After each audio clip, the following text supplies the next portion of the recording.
So Dacia at the moment is trying to become a real competitor in the car segment. They have the Dacia Sandero, which is a very good car.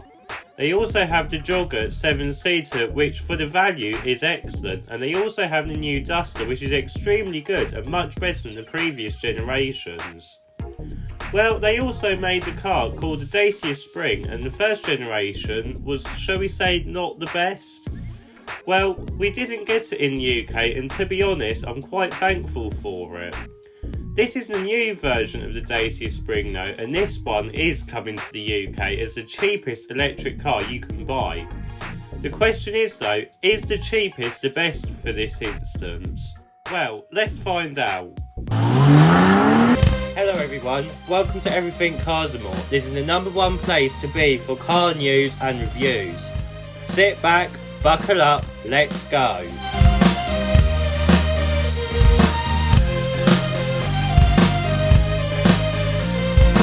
So let's start with the styling, and on the Dacia Spring the first generation was never the best looker. Well, this new generation improves on the look and it takes much of the design from the new premium Duster. All the panels are new apart from the roof. We get the Y-shaped graphics as headlights up front, and these are connected with a grille and the new Dacia logo, as well as a broken bar style, which I do quite like. It gives it an off-road rugged look. Below the daytime running lights we get a separate unit which houses your actual headlights. These have been styled to look like air vents, and again this gives the front a sporty and rugged look. The lower central air vent has a unique design though, which with this white pattern that almost looks like a car wrap. It's not to my taste to be honest, but it is definitely different. We also get a lot of body cladding too, giving it an off-roader look. Moving round to the side, and we get a lot more body cladding round the wheel arches and along the side seals. We also get a black sticker on the lower part of the door to give it a rugged look. The door handles and key lock do look like they came from a late 2000s car, which in this case they probably did, but this has been done to keep the costs down. The overall design though is smooth, young and cheerful, which I do quite like. Moving round to the back, and we get a whole new design compared to the old model. We get a set of Y-shaped taillights which aren't LED, but I'm okay with that because again it's to keep the costs down.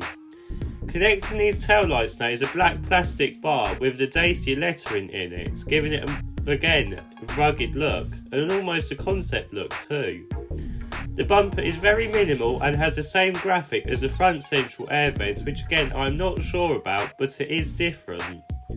Right, let's have a look at what battery and motor options you can have with the new Dacia Spring.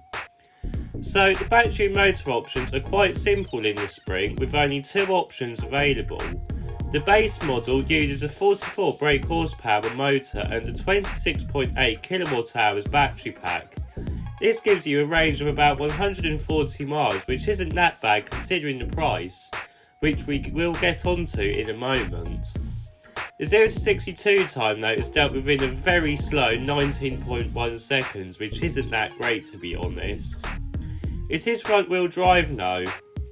The next and final model has 64 brake horsepower, and this is mated to the same 26.8 kWh battery pack. This has a range of 140 miles, but a quicker 0 to 62 time of about 13.7 seconds, which is much better and personally would be my pick. Right, so now on to the good bit. The price of the new Dacia Spring starts at £14,995, the cheapest electric car you can buy today. Right, let's have a look at the interior. So, moving inside the new Dacia Spring, and you can tell that it is a cheap car, but that is no bad thing. Considering the price, you are going to expect it. What they haven't cheaped out on though is the technology.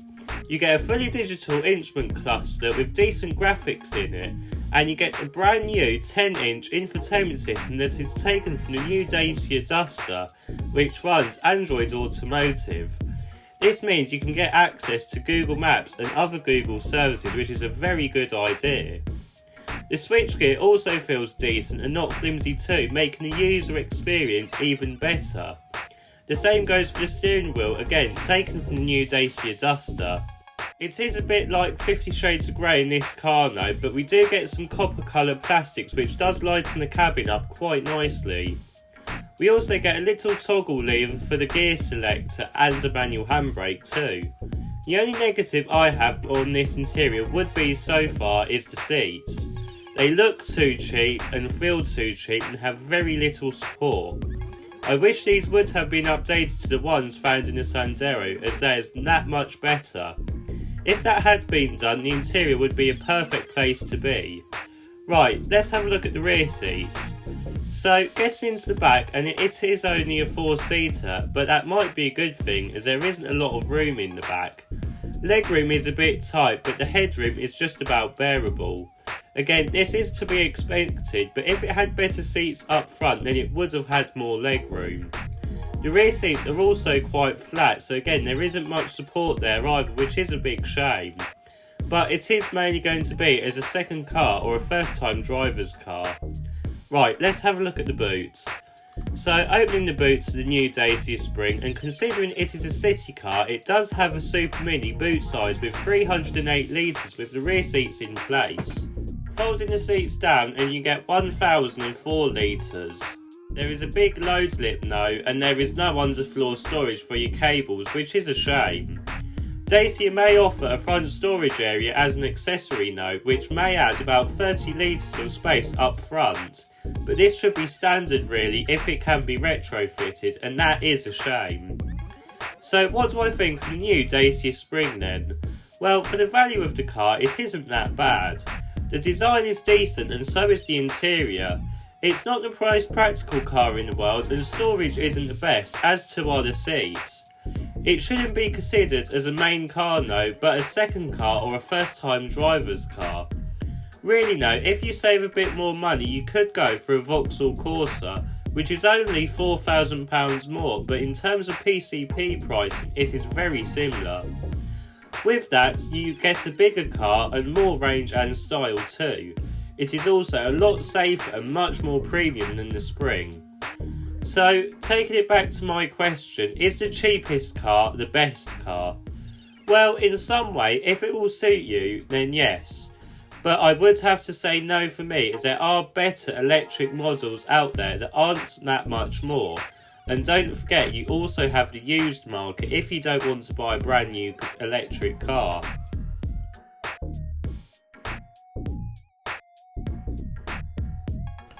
If you like this video, please don't forget to like and subscribe. See you in the next video.